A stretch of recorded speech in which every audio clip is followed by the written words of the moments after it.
ಮೈ ಕೈ ನೋವಿಗೆ ಕೊಡಲಿ ಏಟು ನೀಡುತ್ತಿದ್ದ ಪೂಜಾರಿ ಬಂಧನ. ಬಾಗಲಕೋಟೆಯ ಕಾಶಲಿಂಗೇಶ್ವರ ದೇಗುಲದ ಪೂಜಾರಿ ಕೃತ್ಯ. ಮೈ ಕೈ ನೋವು ಎಂದು ಬರುವ ಭಕ್ತಾಧಿಕಾರಿಗಳಿಗೆ ಕೊಡಲಿಯಿಂದ ಹೊಡೆದು ನೋವು ನಿವಾರಿಸುವುದಾಗಿ ಮೌಢ್ಯಾಚರಣೆ ಮಾಡುತ್ತಿದ್ದ ಬಾಗಲಕೋಟೆ ಜಿಲ್ಲೆಯ ಮುಧೋಳ ತಾಲೂಕಿನ ಮೆಟ್ಟಗುಡ್ಡ ಗ್ರಾಮದಲ್ಲಿನ ಕಾಶಲಿಂಗೇಶ್ವರ ದೇವಸ್ಥಾನದ ಪೂಜಾರಿಯನ್ನು ಪೊಲೀಸರು ಬಂಧಿಸಿದ್ದಾರೆ. ಚಕ್ಕಪ್ಪ ಸಿದ್ದಪ್ಪ ಪೂಜಾರಿ ಬಂಧಿತ ಆರೋಪಿ. ಈತನ ಬಳಿ ಮೈ ಕೈ ನೋವು ಎಂದು ಬರುವ ಭಕ್ತಾದಿಗಳಿಗೆ ನೋವಾಗುವಾಗ ಬಾಗಡ ಭಂಡಾರ ಹಚ್ಚಿ ಕೊಡಲಿಯಿಂದ ಹೊಡೆಯುತ್ತಿದ್ದ ಪೂಜಾರಿಗೆ ಭಕ್ತನಿಗೆ ಕೊಡಲಿ ಏಟು ನೀಡುತ್ತಿರುವ ದೃಶ್ಯ ವೈರಲ್ ಆಗಿದೆ.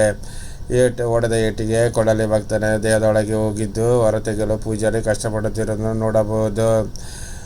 ಇದನ್ನು ಅರಿತ ಲೋಕಾಪುರ ಪೊಲೀಸರು ಆರೋಪಿಯನ್ನು ಬಂಧಿಸಿದ್ದಾರೆ. ಆದಾಯ ತೆರಿಗೆ ತರುವ ಸಾರಿಗೆ ಇಲಾಖೆಯಲ್ಲೇ 50 ಹುದ್ದೆ ಖಾಲಿ.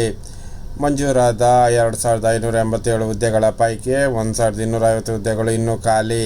ಆದಾಯ ಸಂಗ್ರಹದಲ್ಲಿ ಟಾಪ್ 3ರಲ್ಲಿ ಇಲಾಖೆ ಸಿಬ್ಬಂದಿ ಕೊರತೆ. ರಾಜ್ಯ ಸರ್ಕಾರಕ್ಕೆ ಅತಿ ಹೆಚ್ಚು ಆದಾಯ ನೀಡುವ ಇಲಾಖೆಯಲ್ಲಿ 3ನೇ ಸ್ಥಾನದಲ್ಲಿರುವ ಸಾರಿಗೆ ಇಲಾಖೆಯ ಮಂಜೂರಾದ ಹುದ್ದೆಗಳ ಪೈಕಿ ಅರ್ಧದಷ್ಟು ಹುದ್ದೆಗಳು ಖಾಲಿಯಾಗಿವೆ. ಪ್ರಮುಖವಾಗಿ ಸಹಾಯಕ ಪ್ರಾದೇಶಿಕ ಸಾರಿಗೆ ಅಧಿಕಾರಿ ಹುದ್ದೆಗೆ 80% ಹೆಚ್ಚು ಖಾಲಿಯಾಗಿದ್ದು, ಇಲಾಖೆ ಗುತ್ತಿ ನೌಕರರು ಹಾಗೂ ಎರವಲು ಸೇವೆಯಿಂದ ಬಂದವರನ್ನೇ ಆಧಾರವಾಗಿ ಇಟ್ಟುಕೊಂಡು ಕಾರ್ಯನಿರ್ವಹಿಸಬೇಕಿದ್ದ ಅನಿವಾರ್ಯತೆ ಎದುರಾಗಿದೆ. ರಾಜ್ಯದಲ್ಲಿ ಮುದ್ರಾಂಕಿತ ಶುಲ್ಕ, ಅಪಾಯಕಾರಿ ತೆರಿಗೆಗಳಿಂದ ಬರುವ ಆದಾಯ, ನಂತರ ಸ್ಥಾನದಲ್ಲಿ ಮೋಟಾರು ವಾಹನ ತೆರಿಗೆ ಸೇರಿದಂತೆ ಸಾರಿಗೆ ಇಲಾಖೆಯ ಇನ್ನಿತರ ತೆರಿಗೆ ಹಾಗೂ ಶುಲ್ಕಗಳಿಂದ ಅಂದಾಜು ಬರಲಿದೆ. ಪ್ರಸ್ತುತ ಸಾಲಿನಲ್ಲಿ ಸಾರಿಗೆ ಇಲಾಖೆಯಿಂದ 13,000 ಕೋಟಿ ರೂಪಾಯಿ ಆದಾಯ ನಿರೀಕ್ಷೆಯನ್ನು ಸರ್ಕಾರ ಹೊಂದಿದೆ. ಅದಕ್ಕಾಗಿ ಮೋಟಾರು ವಾಹನ ತೆರಿಗೆ, ರಸ್ತೆ ತೆರಿಗೆ ಹೀಗೆ ಹಲವು ಆದಾಯ ಮೂಲಗಳನ್ನು ಗಟ್ಟಿಗೊಳಿಸಲು ಸರ್ಕಾರ ಇಲಾಖೆ ಚಿಂತನೆ ನಡೆಸುತ್ತಿದೆ. ಆದರೆ ಅದಕ್ಕೆ ತಕ್ಕಂತೆ ಕೆಲಸ ಮಾಡಲು ಸಿಬ್ಬಂದಿ ಕೊರತೆಯು ಎದುರಾಗಿಸುತ್ತಿದ್ದು, ಅದರಲ್ಲಿ ಇರುವ ಸಿಬ್ಬಂದಿ ಅಧಿಕಾರಿಗಳೇ ನಿರೀಕ್ಷಿತ ಗುರಿ ಮುಟ್ಟುವ ಕೆಲಸ ಮಾಡುತ್ತಿದ್ದಾರೆ. 50% ಹೆಚ್ಚು ಹುದ್ದೆಗಳು ಖಾಲಿ. ಸಾರಿಗೆ ಇಲಾಖೆಗೆ ರಾಜ್ಯ ಸರ್ಕಾರದ ಒಟ್ಟು 2587 ಹುದ್ದೆಗಳು ತ್ಯಜಿಸಿದೆ. ಆದರೆ ಅದರಲ್ಲಿ ಸದ್ಯ 1322 ಹುದ್ದೆಗಳು ಮಾತ್ರ ಭರ್ತಿ ಮಾಡಿದ್ದು, ಇನ್ನು 1265 ಹುದ್ದೆಗಳು ಖಾಲಿಯಾಗಿವೆ.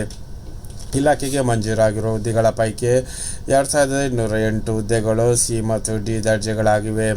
ಅವುಗಳಲ್ಲಿ 11,100 ಹುದ್ದೆಗಳು ಮಾತ್ರ ಭರ್ತಿಯಾಗುತ್ತಿದ್ದರೆ, ಉಳಿದ 1,108 ಹುದ್ದೆಗಳ ಪೈಕಿ ಚಾಲಕರು, ಬೆಳ್ತುಚ್ಚುಗಾರರು, ದ್ವಿತೀಯ ದರ್ಜೆ ಸಹಾಯಕರು, ಅಟೆಂಡರ್, ಗ್ರೂಪ್ ಡಿ ನೌಕರರು ಗುತ್ತಿಗೆ ಅಥವಾ ಹೊರಗುತ್ತಿಗೆ ಆಧಾರದಲ್ಲಿ ನೇಮಿಸಲಾಗಿದೆ.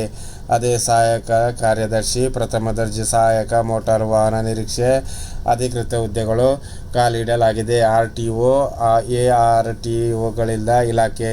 ಸಾರಿಗೆ ಇಲಾಖೆಗಳಲ್ಲಿ ಪ್ರಮುಖ ಹುದ್ದೆಗಳಾದ ಪ್ರಾದೇಶಿಕ ಸಾರಿಗೆ ಅಧಿಕಾರಿ ಮತ್ತು ಸಹಾಯಕ ಪ್ರಾದೇಶಿಕ ಸಾರಿಗೆ ಅಧಿಕಾರಿ ಹುದ್ದೆಗಳಿಗೆ ಬಹಳಷ್ಟು ಖಾಲಿ ಇವೆ. RTO 47 ಹಾಗೂ RTO 90 ಹುದ್ದೆಗಳು ಮಂಜೂರಾಗಿವೆ. ಅದರಲ್ಲಿ 28 RTO, 14 RTO ಹುದ್ದೆಗಳು ಮಾತ್ರ ಭರ್ತಿಯಾಗಿವೆ. ಉಳಿದಂತೆ 19 RTO ಹಾಗೂ 79 ARTO ಹುದ್ದೆಗಳು ಖಾಲಿಯಾಗಿವೆ. ಅದೇ ರೀತಿ 430 ಮೋಟಾರು ವಾಹನಗಳ ನಿರೀಕ್ಷೆ ಹುದ್ದೆಗಳು ಮಂಜೂರಾಗಿದ್ದು, ಸದ್ಯ 227 ಹುದ್ದೆ ಮಾತ್ರ ಭರ್ತಿಯಾಗಿವೆ.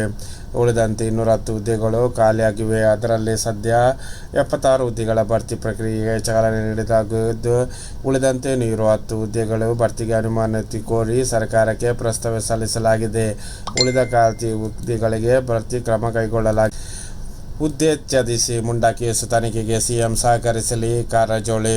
ಚಿತ್ರದುರ್ಗ, ದಾವಣಗೆರೆ ಮುಂಡಾ ನಿವೇಶನ ಹಂಚಿಕೆ ಹಗರಣದಲ್ಲಿ ಸಂಬಂಧಿಸಿದಂತೆ ತಮ್ಮ ಮೇಲೆ ಆರೋಪಕ್ಕೆ ಬಂದ ಕಾರಣ ಸಿಎಂ ಸಿದ್ದರಾಮಯ್ಯ ರಾಜೀನಾಮೆ ನೀಡಿ ತನಿಖೆಗೆ ಸಹಕರಿಸಬೇಕೆಂದು ಸಂಸದ ಗೋವಿಂದ ಕಾರಜೋಳ ಹೇಳಿದರು. ಶನಿವಾರ ಸುದ್ದಿಗಾರರೊಂದಿಗೆ ಮಾತನಾಡಿ, ಹಿಂದೆ ಶಾಸಕ ರಾಮಕೃಷ್ಣ ಹೆಗಡೆಯವರು ತಮ್ಮ ಮೇಲೆ ಆರೋಪ ಬಂದಾಗ ರಾಜೀನಾಮೆ ನೀಡಿದ್ದರು. ಸಿದ್ದರಾಮಯ್ಯ ಅವರು ಸಮಾಜವಾದಿ ಹಿನ್ನೆಲೆ ಉಳ್ಳವರು. ಹೀಗಾಗಿ ಮುಂಡಾ ಹಗರಣ ಸಂಬಂಧ ಇಷ್ಟೊತ್ತಿಗೆ ಅವರು ರಾಜೀನಾಮೆ ನೀಡಬೇಕಾಗಿತ್ತು ಎಂದರು. ವಾಲ್ಮೀಕಿ ನಿಗಮ ಹಗರಣದಲ್ಲಿ ಮೇಲ್ನೋಟಕ್ಕೆ ತಪ್ಪು ಕಂಡು ಬಂದ ಕಾರಣಕ್ಕೆ ನಾಗೇಂದ್ರ ಬಂಧನವಾಗಿದೆ. ಇಡಿ ಸಂವಿಧಾನಾತ್ಮಕ ಸಂಸ್ಥೆ ಆಗಿದ್ದು, ತನಿಖೆ ಪ್ರಕ್ರಿಯೆ ಕೆಲ ಕಾಂಗ್ರೆಸ್ ನಾಯಕರು ವಿರೋಧಿಸುವುದು ಸರಿಯಲ್ಲ, ನಡೆಯಲ್ಲ ಎಂದು ಹೇಳಿದರು.